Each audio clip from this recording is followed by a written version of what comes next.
The night Julia broke a cursed king's chains.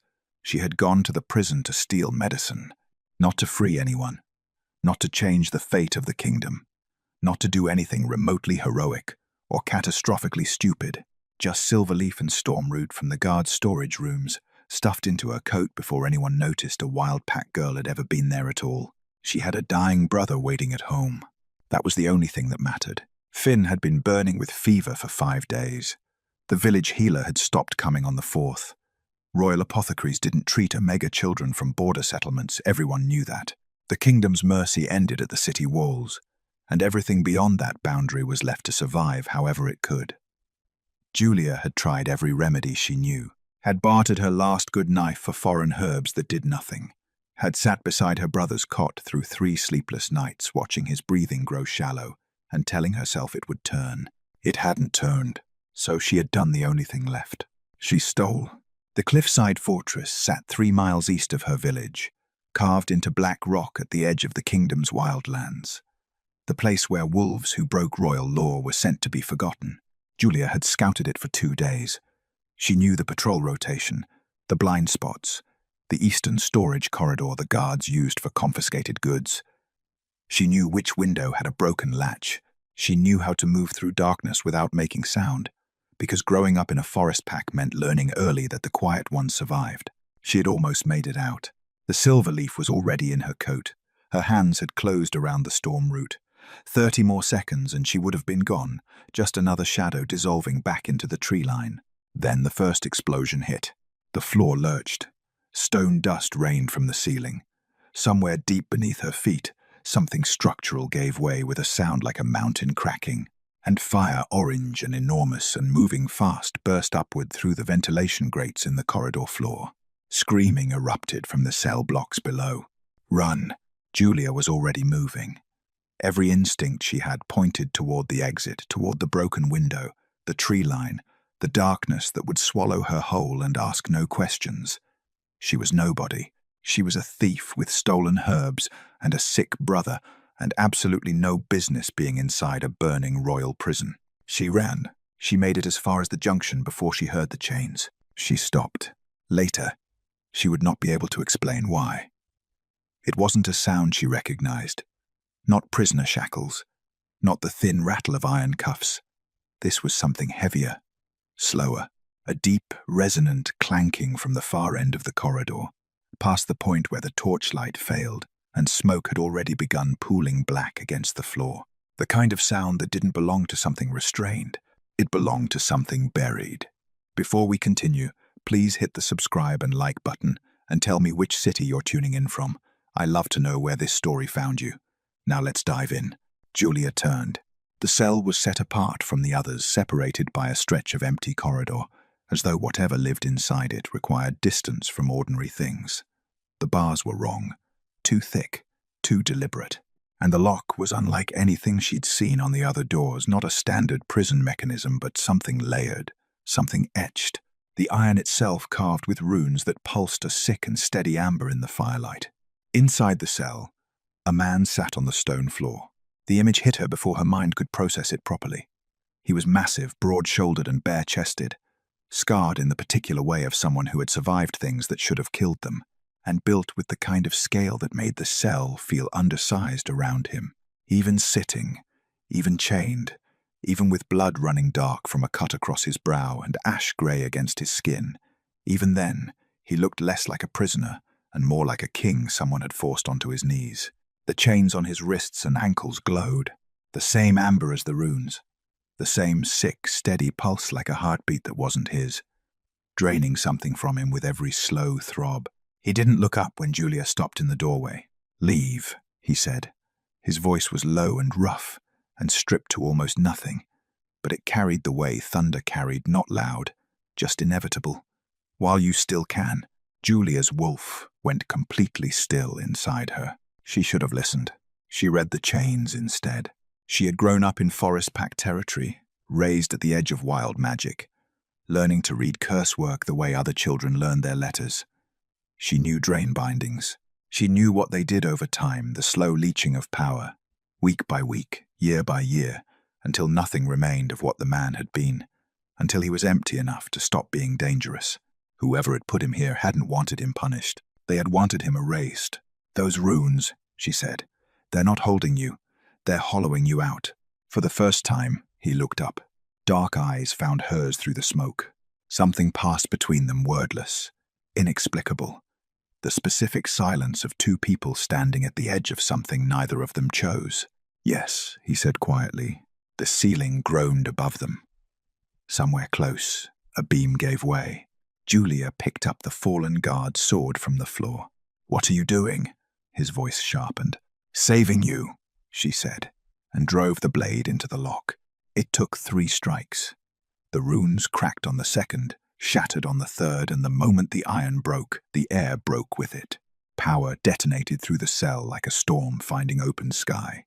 It hit Julia in the chest and knocked her back a full step, and her wolf, who had been so carefully still, went electric.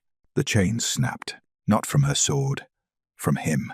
He rose slowly, and the room rose with him somehow, the air thickening, the pressure of his presence filling every corner of the burning corridor as he straightened to his full height. His eyes had stopped being dark. They glowed gold, faint and fierce, the way a banked fire glows when something feeds it suddenly. He stared at his freed wrists like a man who had forgotten what his own hands looked like. "You broke them," he said. Julia took a breath. "Who are you?" The ceiling collapsed. There was no more time for answers.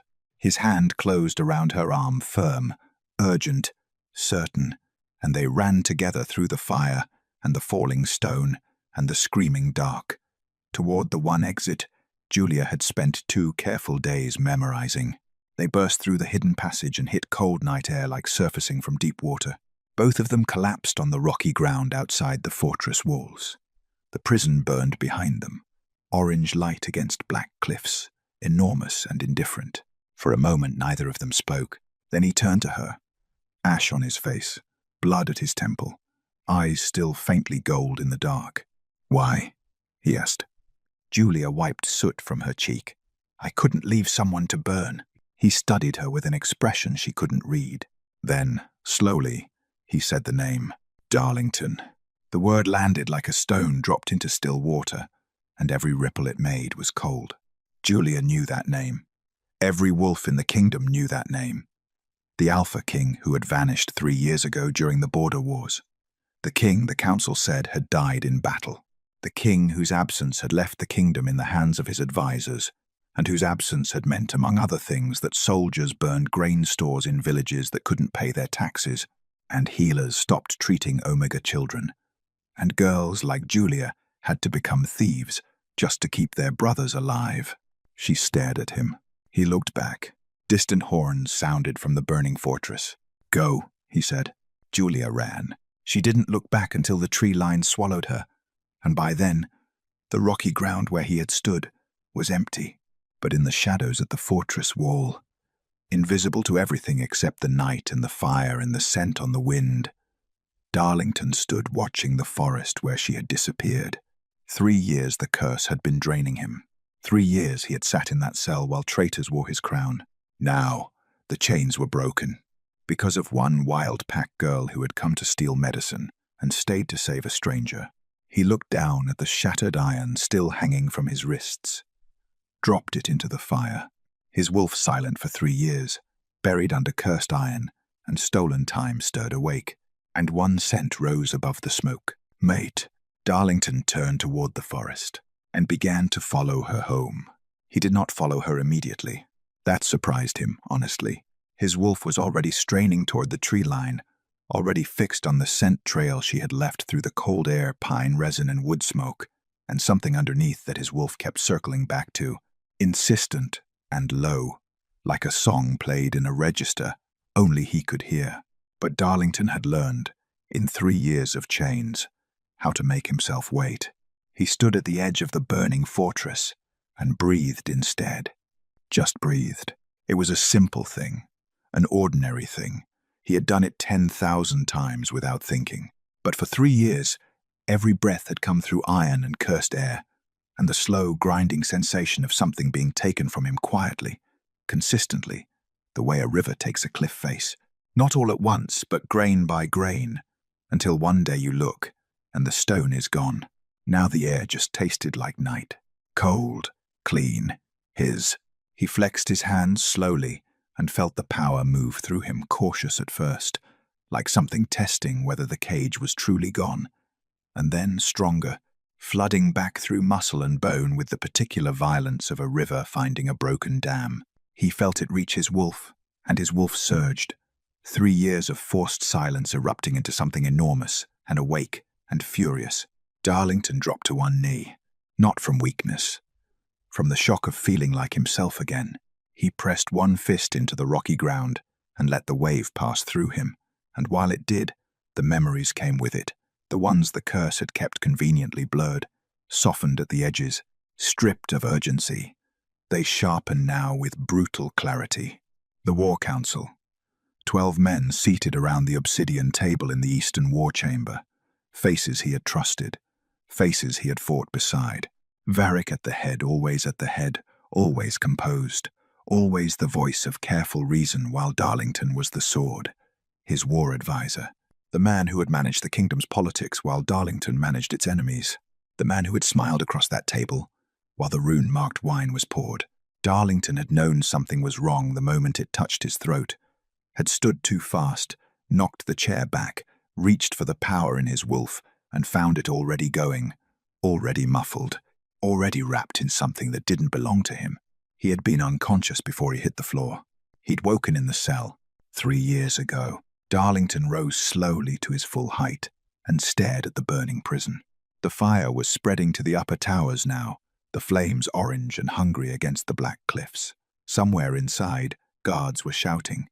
Somewhere further, horns were sounding toward the capital news, traveling fast, the way bad news always did. The Alpha King is dead, they had announced. Fallen in battle. The kingdom mourns. The kingdom mourned. And while it mourned, the council governed. While it mourned, Varric ruled. And while it mourned, Wildpack villages burned for unpaid taxes. Omega children went without healers. And a girl with red hair and a stolen coat had been driven to breaking into a royal prison just to keep her brother alive. Something cold settled in Darlington's chest. He turned away from the fire and followed her home. Julia ran until her lungs gave out, then walked until the familiar smell of cookfire ash and river clay told her she was close. The village appeared through the trees the way it always did, small and dark and stubbornly alive.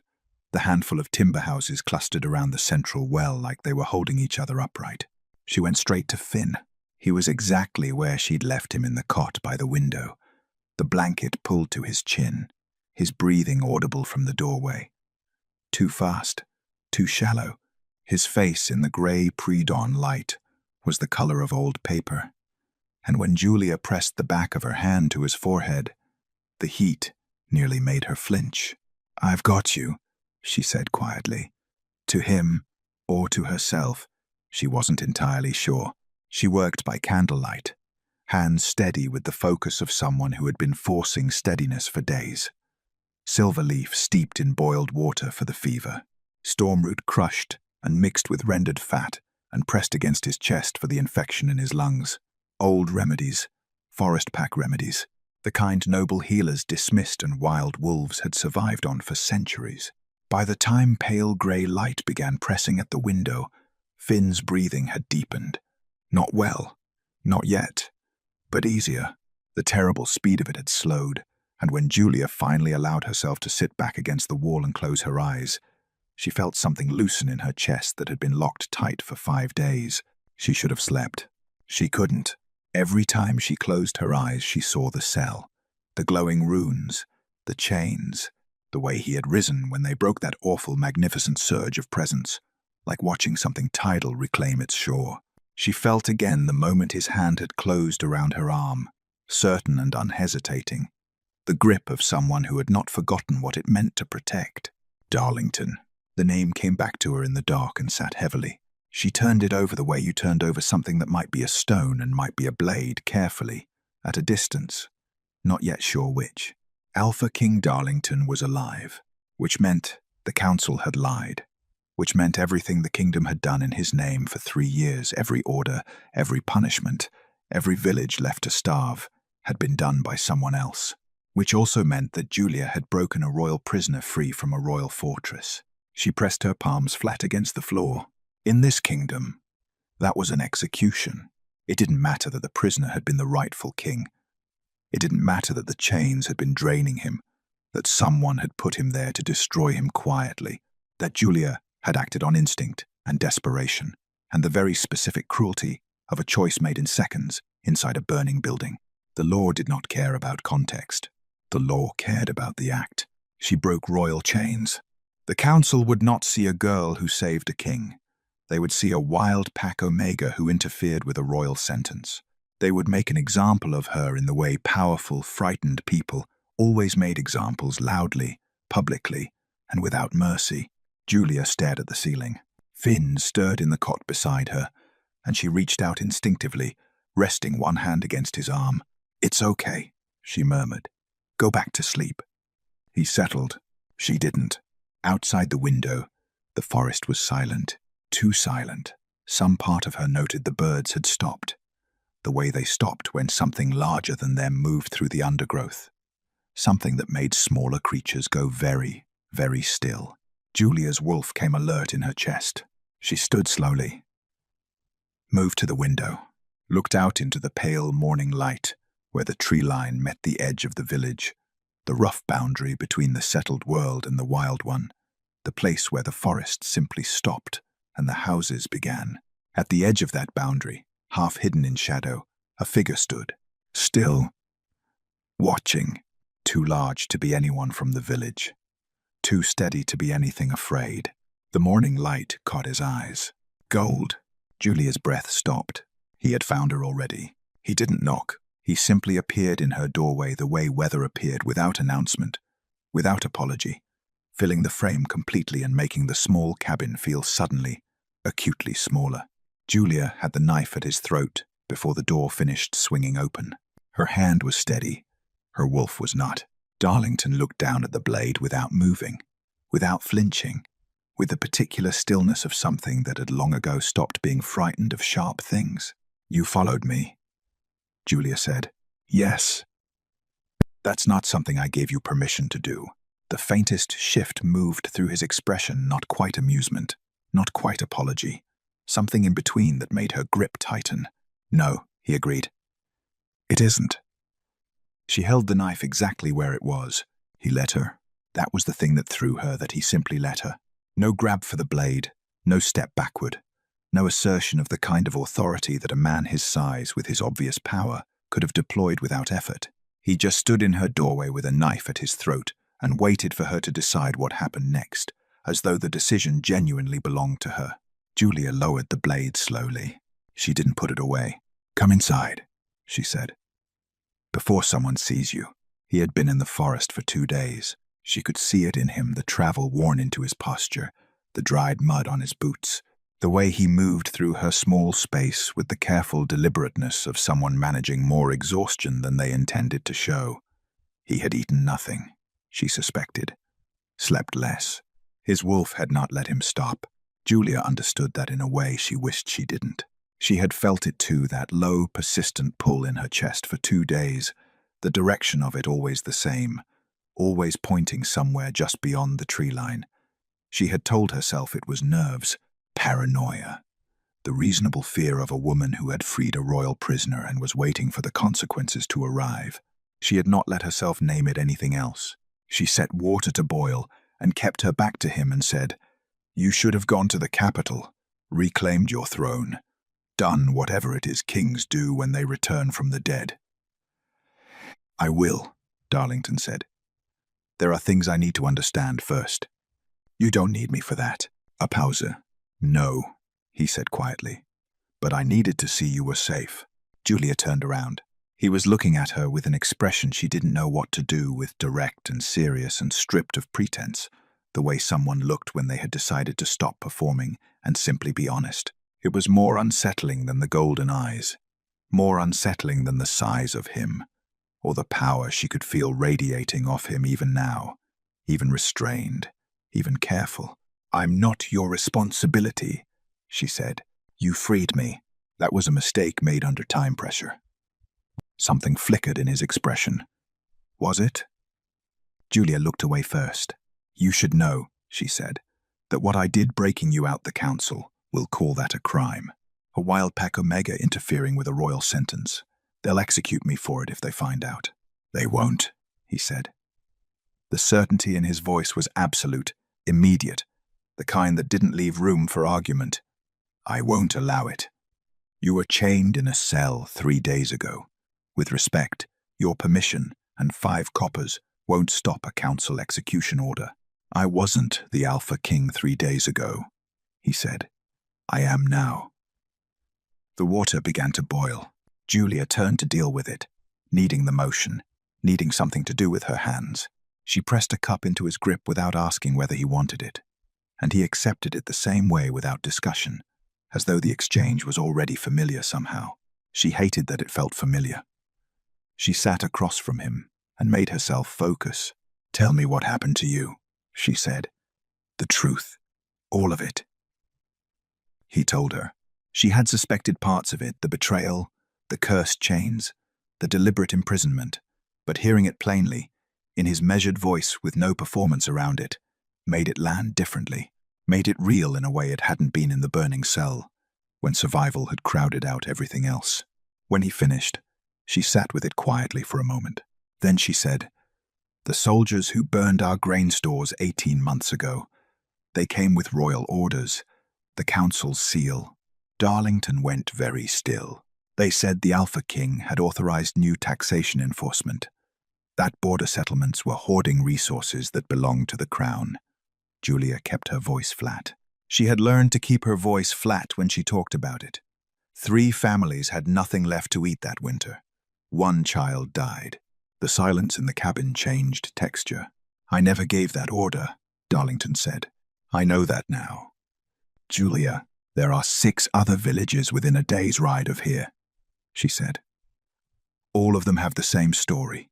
Royal soldiers, royal seals, grain burned or taken, wolves beaten for refusing. She met his eyes. Someone has been signing your name for 3 years. She watched it move through him, the realization assembling itself behind those gold eyes like storm clouds building on a clear horizon. Not surprise, exactly. Confirmation of a shape he had already been afraid to look at directly. His jaw tightened. Varric, he said. Not a question. Julia watched the Alpha King sit in her small cabin, with a cracked cup in his hands, and his kingdom in ruins around him, and understand fully, finally, the scale of what had been done in his absence, and what he would have to do next. Julia told herself she was only going because she knew the roads. That was the practical reason, the sensible reason. Darlington didn't know these territories, not the way they were now. Not after 3 years of Varric's reshaping. The paths had changed. The checkpoints had multiplied. There were new watchtowers on the eastern roads, and the guards at the border crossings no longer wore the old kingdom crest. They wore something slightly different. A modification so subtle that most people hadn't noticed. Julia had noticed. She noticed everything that had quietly, incrementally, gotten worse. So she went. Not for him. For the villages. She told herself that firmly on the first morning, as she handed Darlington a plain wool coat from her storage chest, the kind a traveling merchant's assistant might wear, and watched him pull it on over those broad shoulders with the expression of a man who had never in his life dressed to disappear. You need to look smaller, she said. He looked at her. Less like yourself, she clarified. And what do I look like? Like someone people instinctively step back from. She adjusted the collar briskly, not meeting his eyes. We're trying to avoid that. He was quiet for a moment. Then, with complete seriousness, should I hunch? Julia almost smiled. She didn't. Just don't speak unless I tell you to, she said, and walked out the door. They started with the villages closest to the fortress road. Calderwick first, or what remained of it. The settlement had once been mid-sized by wild pack standards, known for its river trade and its healers. Now it was a scatter of emptied buildings and fire-blackened foundations. The remaining families clustered in 4 houses at the far edge of what had been the market square. An old woman named Sessa told them the rest without being asked. the way people told stories they had been carrying too long. Royal soldiers had come 14 months ago with a taxation order bearing the Alpha King's seal. The village had paid what it could. It hadn't been enough. The soldiers had taken the river trade stockpile, 3 fishing boats, and the healer's entire store of medicines. When the village elder protested, they burned his house as a demonstration of royal authority. "The king's orders," Sessa said, with a flatness that was worse than anger. "That's what they told us, the king's orders." Beside Julia, she felt Darlington go absolutely still. He said nothing. He had kept his word, hadn't spoken once, had let Julia ask the questions, had stood slightly behind her in the worn merchant's coat, looking at the ground. But Julia could feel the quality of his silence changing with every word the old woman spoke. Something was building in him, controlled and cold and deep, the way pressure built in rock before it fractured. They left coin on the doorstep when they went. Darlington's coin. He had produced it without explanation, and Julia hadn't asked. Calderwick was not the exception. Over 4 days, they moved through 6 settlements. 2 had been burned for tax refusal. 1 had been forcibly relocated to make room for a new noble hunting estate. 1 had lost its pack alpha to a royal arrest on charges Julia had never heard invoked before: obstruction of crown resource allocation, a charge so invented it didn't even have a proper legal framework, just a freshly stamped seal and soldiers with swords. In every village, the same words: the Alpha King's orders. In every village, the same look when those words were spoken, not fury, not grief, but something worse. The look of people who had accepted, fully and finally, that the crown had simply decided they did not matter. "He knew which villages to target," Darlington said on the 4th evening, when they had stopped at a wayfarer's shelter 2 miles from the road. His voice was quiet, controlled, the way a blade was controlled. The border settlements, the forest packs, the river traders, the communities with no political representation in the capital. No one to bring complaints before the council. No one to ask questions in rooms where questions get heard. "Varric managed your political relationships for 6 years, Julia said. "He knew exactly which people no one would listen to." Darlington looked at the fire. "He didn't just imprison me," he said. "He wore me, used my name, my seal, my authority, and made sure every act of cruelty was attached to it, so that when I returned, the kingdom would already hate you," Julia finished. The fire crackled between them. She was watching him, without meaning, to the way the firelight moved across his face, the particular weight of what he was carrying visible for just a moment before he locked it back down. It was the face of a man recalibrating the full scope of a betrayal he had already known was bad. It was worse than he'd known. Her wolf stirred with an ache she didn't want to examine. She looked away. The mate bond had been pulling steadily for 4 days, a warmth in her chest that intensified when he was near and dulled to a persistent ache when he wasn't. She had been ignoring it with considerable discipline. She had reasons. Good ones. She had watched this kingdom's soldiers burn Calderwick's healers' stores, had watched what crown authority did to people who trusted it. She was not built for trusting kings. She was still working out whether she was built for trusting this one. On the 5th morning, Julia woke to find Darlington already outside, standing at the shelter's edge looking east. Something in his posture had changed. "What is it?" she asked. "We were watched last night," he said. "Someone on the ridge. They moved when I came out." Julia's stomach dropped. "How long?" "Since Calderwick, I think." His eyes were gold in the early light. "Someone knows I'm alive." 300 miles away in the capital, in a tower office lined with maps and sealed documents and the quiet architecture of a stolen kingdom, a messenger arrived at Lord Varric's desk. He read the note once, then he read it again. His expression didn't change. That was the thing about Varric, it never did. He simply set the note down, smoothed it flat with 2 careful fingers, and looked out the window at the city below, the city that had been his for 3 years, the throne room he had been preparing to make official. He had always known this was possible. He had simply hoped the curse would finish what the chains had started. "Find her," he said to the shadow near the door. "The girl from the prison. Bring her to me." The stronghold didn't look like much from the outside. That was the point. It sat tucked into a granite hillside 3 miles north of the kingdom's main road, concealed behind a waterfall that had been rerouted generations ago by wolves who understood that the best protection wasn't walls, it was invisibility. From any angle on the approach path, it looked like rock face and moving water and the ordinary darkness of a forested hillside. You had to know the entrance existed to find it. Darlington knew. He had built it. Julia said nothing when they arrived, which he was learning meant she was paying close attention. She took in the hidden gate, the layered wolf guard posts, the way the wolves inside moved disciplined, quiet, unhurried, and he watched her recalibrate something privately, the way she always did, without showing the working. Finn said, "This is extraordinary." He had improved enough to say things like that. Still pale, still thin, still prone to coughing at the wrong moments, but the terrible speed of his breathing had gone, and his eyes were clear. And when Julia had helped him through the waterfall entrance and into the warm interior of the stronghold, he had looked around with genuine wonder, instead of the blank exhaustion that had frightened her for days. That alone, Darlington thought, had been worth the detour. The stronghold's healer was a compact, sharp-eyed woman named Brecca, who had served Darlington's pack for 20 years and greeted his return with a single long look, a slow exhale, and the words, "You look terrible." "It's good to see you too," Darlington said. Brecca had Finn assessed, medicated, and installed in a proper sick room within the hour. She updated his treatment. The silver leaf had been correct, she told Julia with the tone of someone giving credit grudgingly, and added 3 other compounds that would do what the forest remedies couldn't. She said he would need 2 weeks of rest minimum. Finn, from his cot, "I feel fine."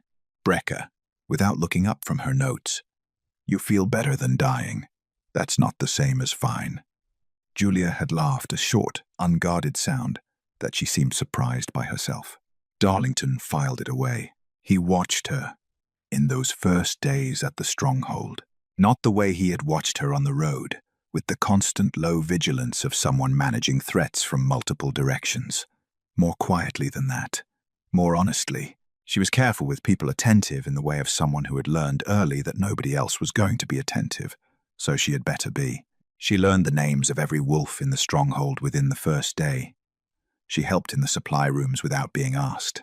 When 2 of his younger scouts had a disagreement that was escalating badly, she talked them down with a practicality so direct it bypassed their pride entirely, and they separated looking vaguely puzzled about why they were no longer angry. She had no idea, he suspected, how rare that was.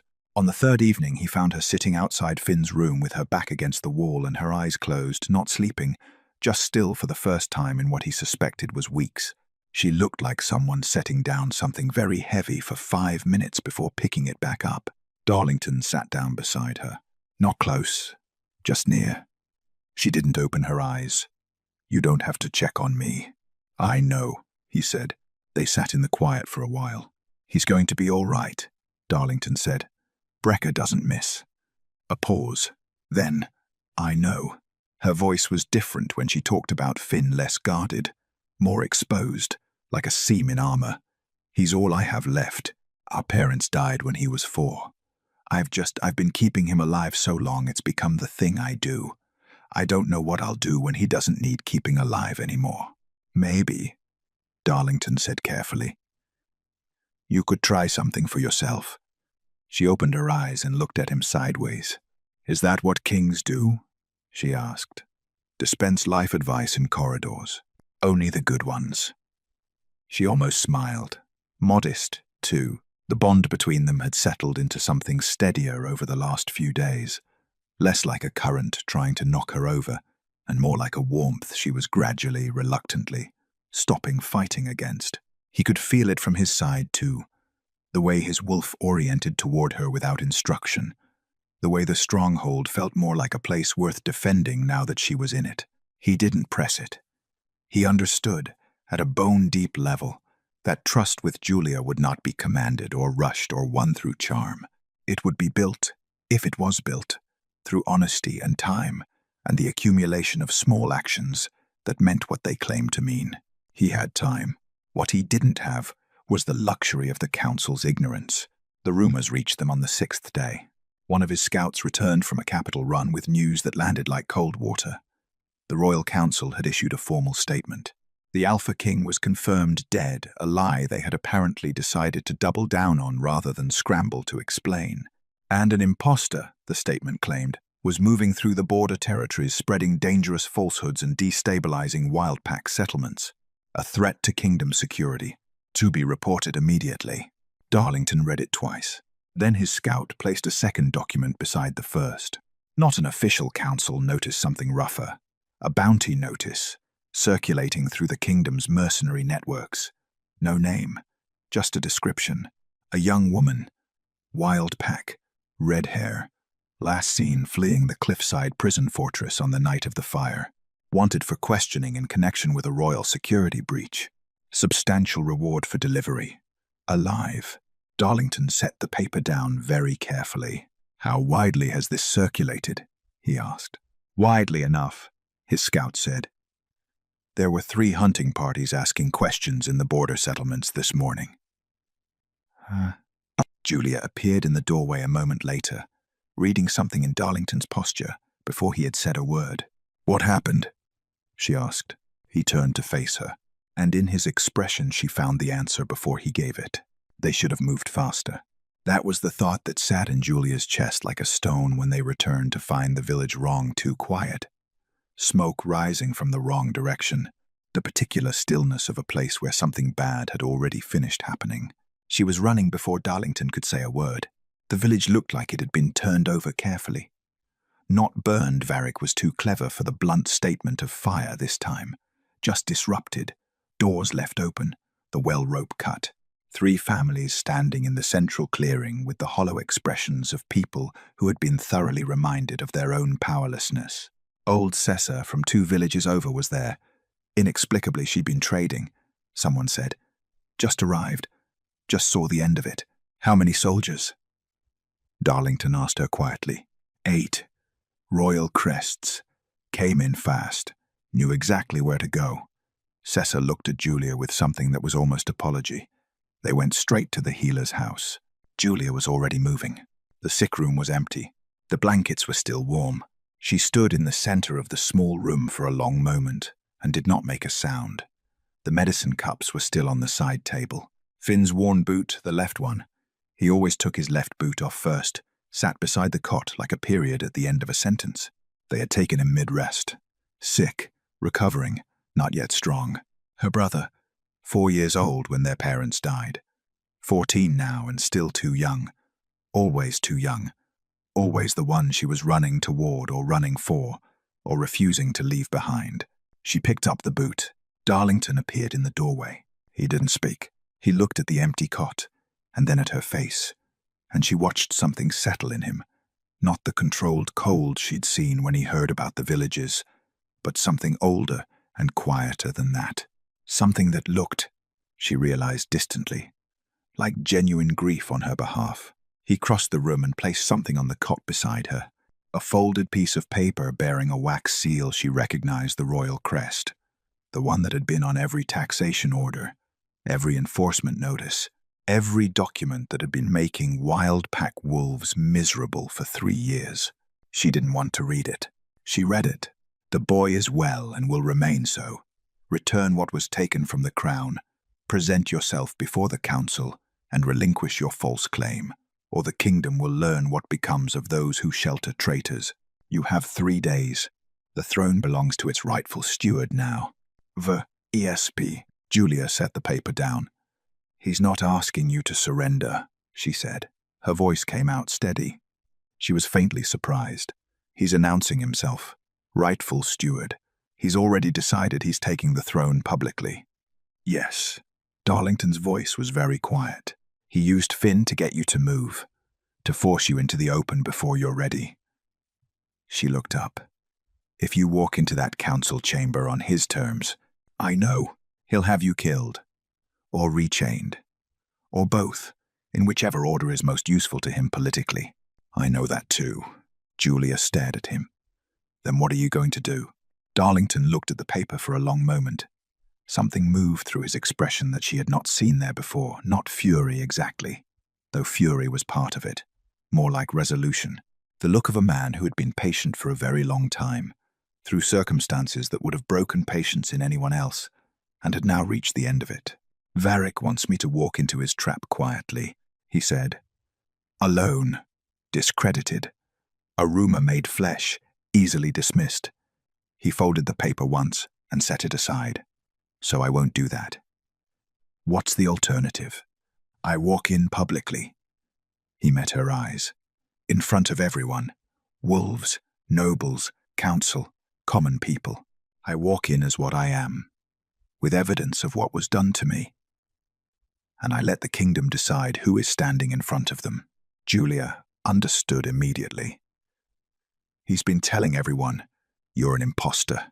If you appear in public, he'll have to prove I'm not the king," Darlington said. "In front of the very people he's been ruling in my name. Every wolf who followed my orders without question for 3 years will have to look at me and decide." A pause. "I spent 3 years in chains, because Varric worked in shadows, and I didn't see it coming. I won't let him pull me back into the dark." The room was quiet. Finn's boot was still in Julia's hands.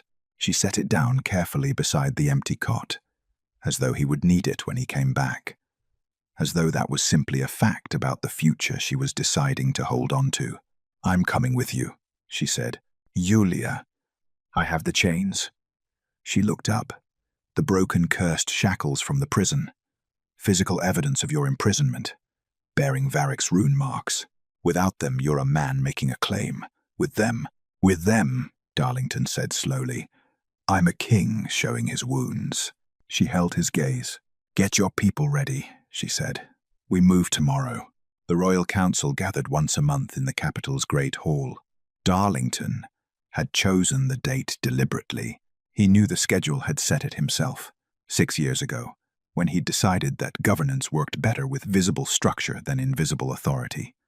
Open sessions, nobles, pack representatives, merchants, common wolves, all permitted to observe from the gallery above, while the council conducted official business below. Varric had kept the schedule. Of course he had. It was harder to question a man who maintained appearances. They entered through the main gate, not the servant entrance, not the hidden passage beneath the eastern wall that Darlington had used a dozen times for sensitive arrivals. The main gate wide open for council day, flanked by ceremonial guards who were supposed to be symbolic and were currently staring at the group approaching across the courtyard with expressions of escalating alarm. Darlington walked at the front. He had abandoned the merchant's coat. He wore what he was, no crown, no ceremony, just the plain authority of a man who had stopped pretending to be anything other than what he was. The stronghold wolves walked behind him, a dozen of them, loyal pack members who had spent 3 years keeping his name alive in whispers. They walked without weapons drawn. They didn't need weapons drawn. The guards at the door looked at Darlington's face and stepped aside, not because they were ordered to, because something older than orders told them to. He pushed through the hall doors. The council session stopped. 40 faces turned. Nobles in formal dress, pack representatives from across the kingdom, the council's 7 seated members, and at the head of the long obsidian table, Lord Varric, in a chair that was not quite the throne, but was positioned with careful, unmistakable intention to suggest one. Varric's expression didn't change. That was the first thing Darlington noted. Not surprise, not fear. The faint, composed adjustment of a man shifting from one prepared scenario to another. He had planned for this. Of course he had. "Remarkable," Varric said into the silence, his voice carrying easily through the hall's stone acoustics. "The imposter arrives in person." He looked out at the assembled gallery with the patient authority of someone who had been practicing that authority for years. "As the council has been warned, a cursed wolf, driven mad by dark magic, claiming a dead king's identity." The murmur that moved through the hall was divided. Julia had warned him it would be. 3 years was a long time. Half the people in this room had never personally seen Darlington's face. The other half had been told, consistently and officially, that the man they remembered was dead. Darlington let the murmur settle. Then he spoke. He didn't shout. He didn't perform. He simply used the voice he had always used in this room, the one that assumed, without aggression, that it would be heard. "My name is Darlington, Alpha King of this kingdom, son of Aldrich, who rebuilt the Eastern Territories after the border collapse. I sat at this table for 6 years before I was drugged by my war advisor, bound in cursed runes, and imprisoned in the cliffside fortress where I was left to be slowly destroyed." He looked around the room. "I have been in that cell for 3 years. The orders issued in my name during that time, the taxation enforcement, the village destructions, the pack relocations I did not give them. They were forged by the man currently sitting at the head of my table." Varric smiled. "An elaborate fiction. Tell me something," Darlington said. "Where was I when the grain stores in Calderwick burned? Where was I when the Thornfield pack was displaced to make room for Lord Harwick's hunting estate? Where was I when a child died of starvation in a border settlement that had its food supply confiscated? He let that land, because I was in a cell, bound in chains that I will show this council the moment my witness arrives. Chains anyone could fabricate. Chains bearing your rune marks. Varric." The hall went very quiet. For the first time, something shifted in Varric's composure. Just slightly. Just enough. The doors opened. Julia walked in. She moved through the hall without looking at the gallery, without looking at Varric, without performing anything. She carried the broken shackles in both hands, the shattered iron, the cracked rune cuffs, the evidence of 3 years of deliberate, magical imprisonment, and she set them on the council table with a sound that rang through the stone room like a struck bell.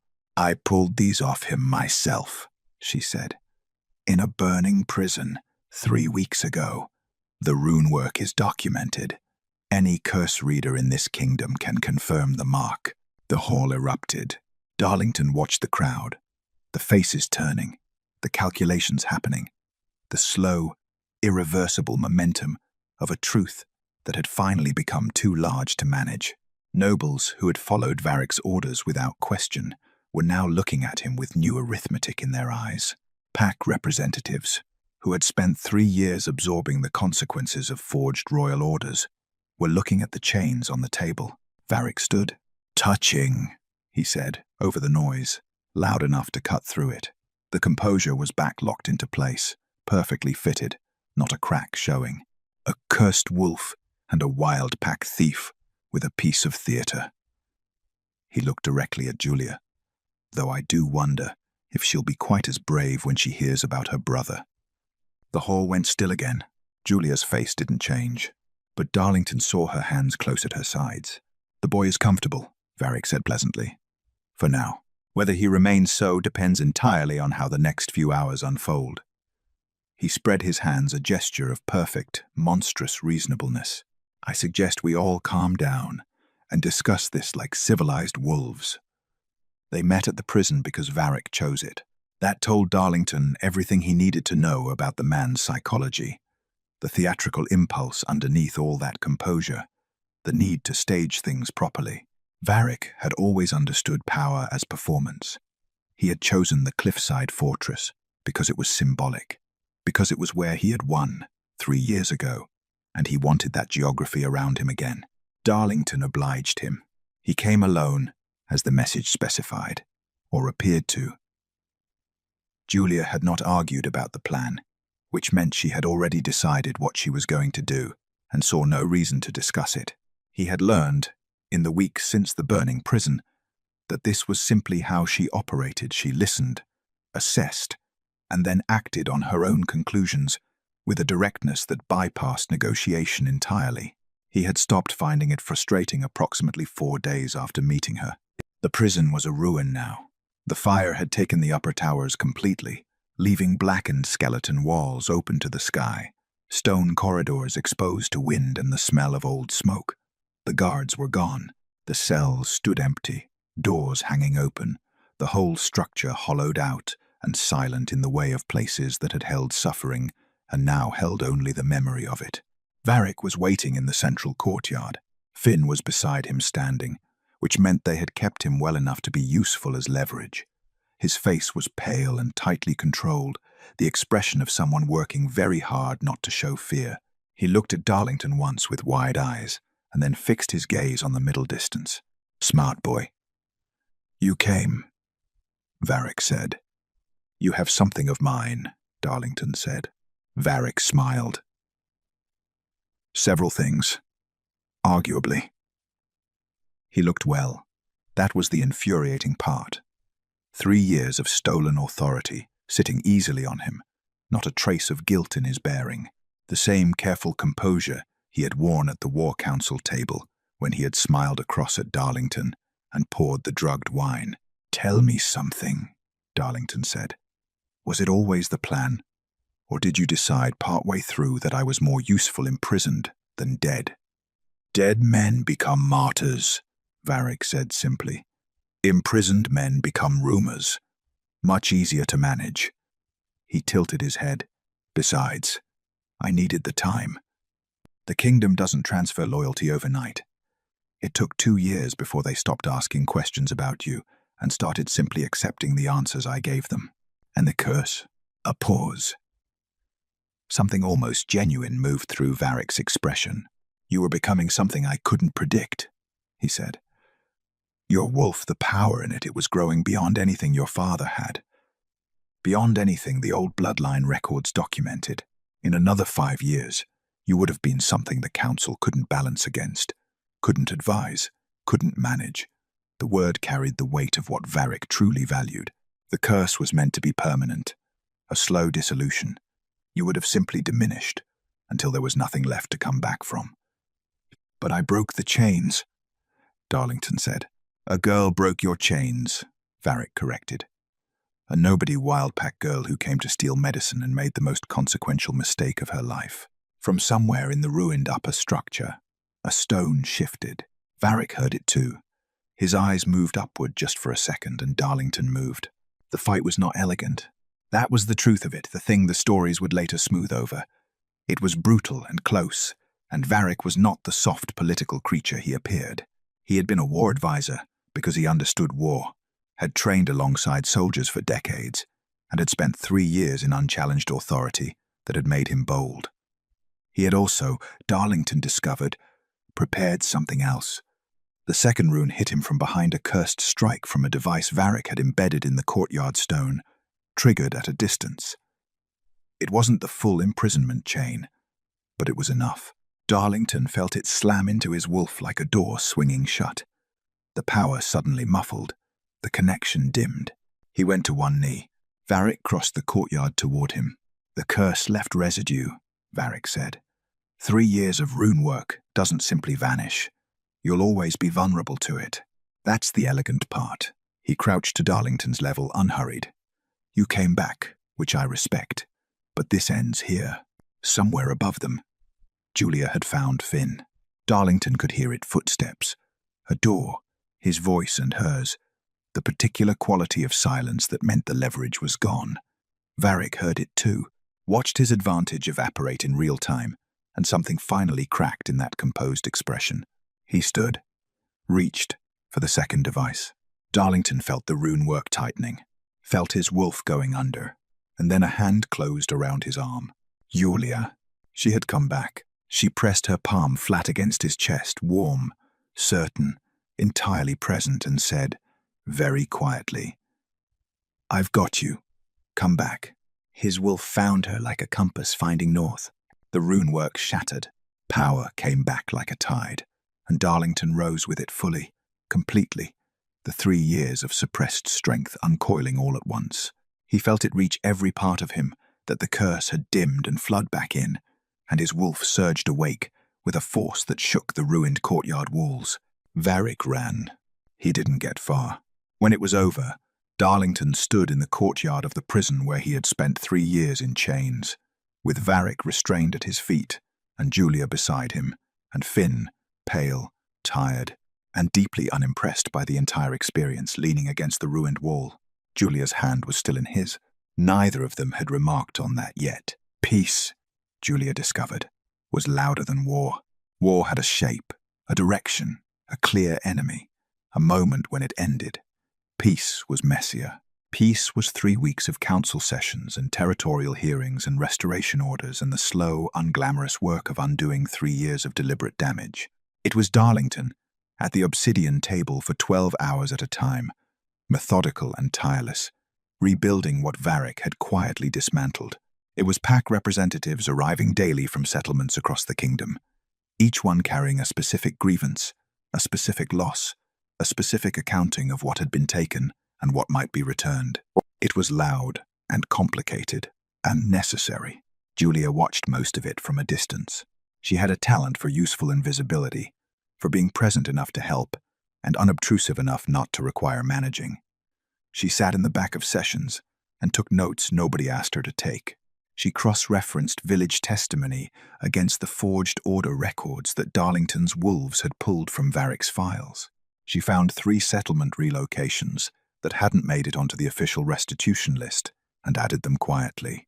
Nobody had given her a title or a role. She had simply identified what needed doing and done it. Finn recovered fully by the 2nd week.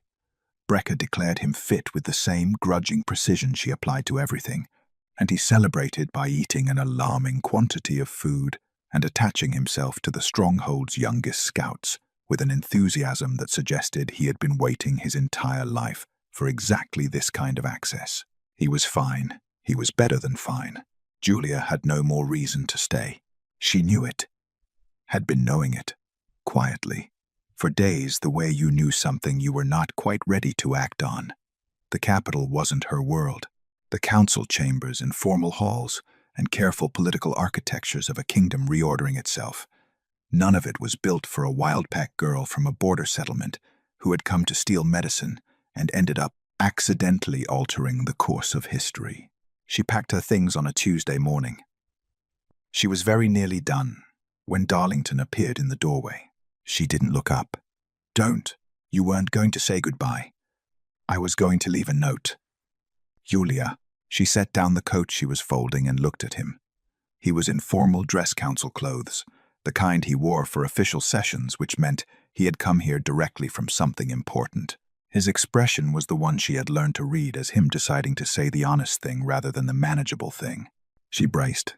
"Come to the council chamber," he said. "Darlington." "Please." She had never heard him use that word before. She went. The full council was assembled. Every seat filled nobles, pack representatives, the restored territorial leaders whose positions Varric had eliminated. 40 faces turning as she walked in, and Julia kept her chin level and her pace steady and reminded herself that she had faced worse than a room full of people looking at her. Darlington stood at the head of the table. He waited until she had stopped at the room's center before he spoke.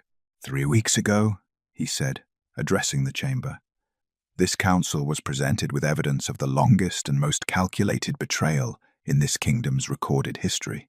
You have seen the chains. You have seen the rune documentation. You have heard the village testimonies. A pause. What you have not formally heard is the name of the person without whom none of that evidence would exist, without whom your king would have died in a prison cell while a traitor wore his crown. He looked at Julia. Her name is Julia. She is a wild pack Omega from the border settlements. She came to the cliffside fortress to steal medicine for her dying brother, and instead she broke a cursed king's chains with a fallen guard's sword and 3 strikes of pure, reckless courage. The chamber was very quiet. She is not a criminal, Darlington continued. She is not a security breach or a witness or a person of interest. She is the reason this kingdom has a king. Another pause. Longer this time. She is also my mate, recognized by my wolf on the night she freed me. And I am formally declaring that recognition before this council now not as a political arrangement, not as a reward, but as the truth of what she is to me. Julia's heart was doing something loud and inconvenient. I'm not asking the council's permission, he said. I'm informing you of a fact. What I am asking, and here he looked directly at her, only at her, the chamber and the 40 faces and the weight of the kingdom falling away until it was just this, is her. The silence stretched. Julia thought about her village, her small cabin, the life she knew how to live small and hard and entirely her own. She thought about the coat she had handed him in the dark, the knife at his throat, the 4 days on the road watching him absorb the damage done in his name without flinching. his hand closing around hers in the ruined courtyard, or hers around his. She was no longer sure who had reached first. She thought about Finn, who was currently somewhere in the stronghold making friends and eating too much, and becoming the person he'd always been meant to be. She thought about the girl who had gone to steal medicine, who she was now. She walked to the head of the table, stood beside him. "I have conditions," she said. Something lit in his eyes. "The border settlements get full restitution, healers in every wild pack territory within the year, and nobody calls me Luna until I've decided I'm comfortable with it." A beat. "Agreed," Darlington said. "All of it." Julia looked out at the council, at the kingdom reassembling itself around them, loud and messy and alive. "Then we have work to do," she said. They stood on the eastern rampart that evening, as the sun dropped behind the territories, the forests and settlements and river roads of a kingdom that had almost been lost, spread out below them in the fading gold light. Darlington's hand was in hers. Neither of them had remarked on it yet. She thought they probably didn't need to. "You know," Julia said, "I only went to that prison for Silverleaf." "I know. I had a very simple plan." "I know that too."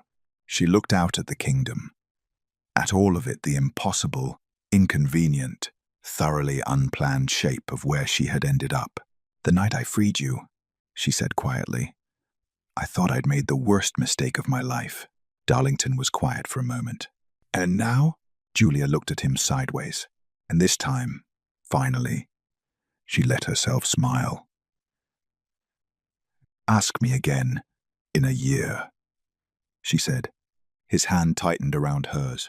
Below them, the kingdom breathed, and the girl who had gone to steal medicine, who had broken a cursed king's chains with a borrowed sword and 3 desperate strikes, stood beside the throne she had never asked for, and felt, for the first time in a very long time, like exactly where she was supposed to be.